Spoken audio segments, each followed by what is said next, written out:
Yours truly, Brevin Thompson, here to continue Season 2 of my annual Halloween special. And of course, I'll be talking about Frankenstein.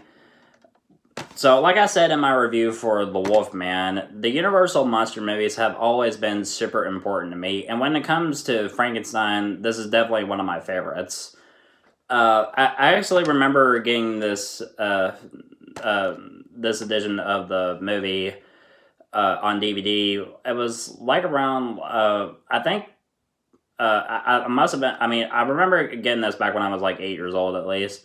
I think either my dad or my stepmom got this for me way back then, and to this day I still love this movie, and it's a classic still. And for a movie that's 90 years old, that is really a great legacy that this film has. I mean, it has like a huge impact for all of horror. I mean, because, I mean, there have been various versions of Frankenstein. I mean, if I had to go over all of them, I'd pretty much be here all day. But this is by far the most iconic because Boris Karloff as the Frankenstein monster is fucking phenomenal. It is, without a doubt, I mean, it's iconic. It is, I mean, there's nothing else I can say. It is iconic.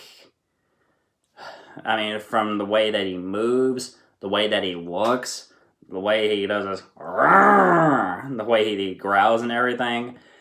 Everything about his performance in this movie, as well as Bride of Frankenstein and Son of Frankenstein, his performance is pitch perfect. And I don't think anybody could give a great performance as the Frankenstein monster than what Boris Karloff did in this film, as well as like the two other sequels.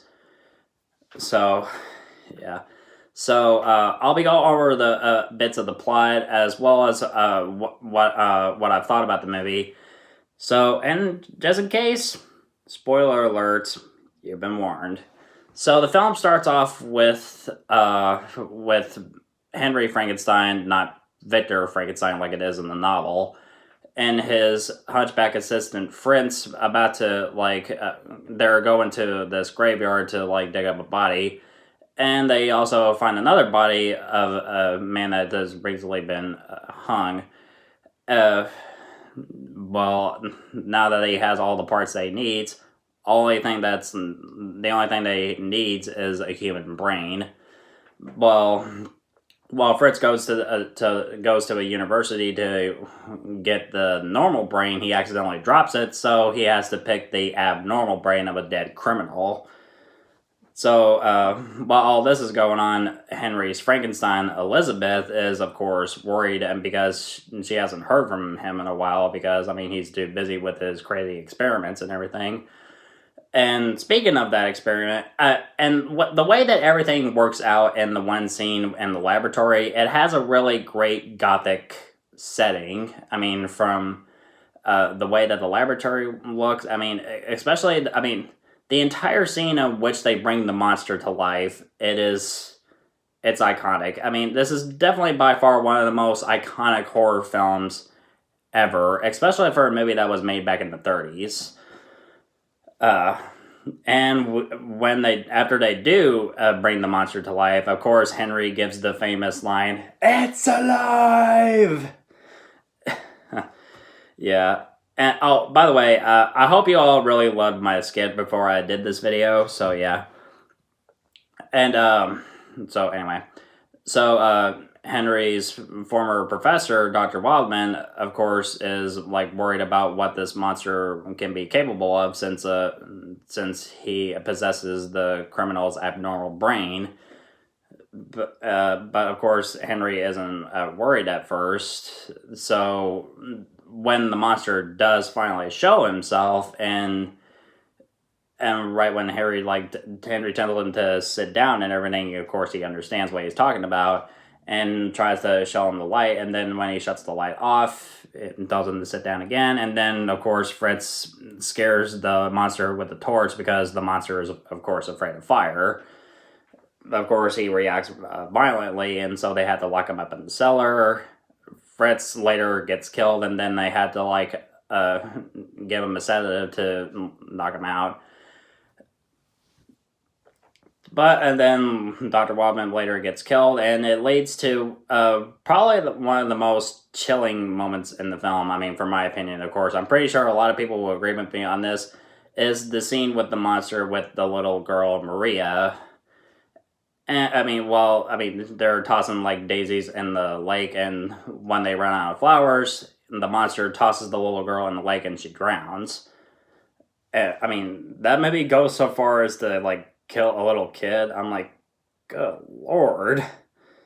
That's a little too much, even for me. So the monster, what he does next is, like, he, of course, like, scares the shit out of Elizabeth, but she doesn't die.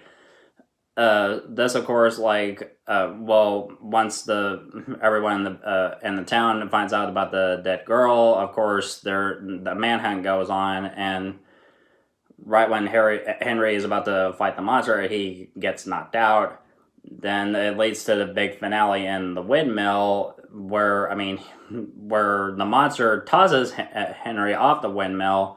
Then the town folk burn the windmill with the monster inside it, and we're led to believe that the monster died. But of course, he doesn't die. But the movie kind of ends with us thinking that the monster is dead. Because the monster is, like, screaming and everything while the windmill is burning. As for what I've thought of, like, Bride of Frankenstein and Son of Frankenstein, I love Bride of Frankenstein, and it's a really, really great sequel. As for Son of Frankenstein, I honestly haven't seen the movie in years, so I can't really give too much comment about it, but I remember liking it a lot as a kid. But, I wish that I would, like, go over it in a review. I probably will, possibly someday, but yeah. As for this movie, however, I still love it even to this day, and it's a classic that everybody should watch, and they'll love it for years to come. And I'm gonna give Frankenstein a well-deserved A+. So, what are your thoughts on Frankenstein, and what's your favorite Universal monster movie? Let me know in the comment section below, and I'm really looking forward to continuing more with this season. Thank you so much, as always, for watching. I'll be looking forward to doing more videos really soon. And if you want my thoughts on old or new movies, you know where to find me.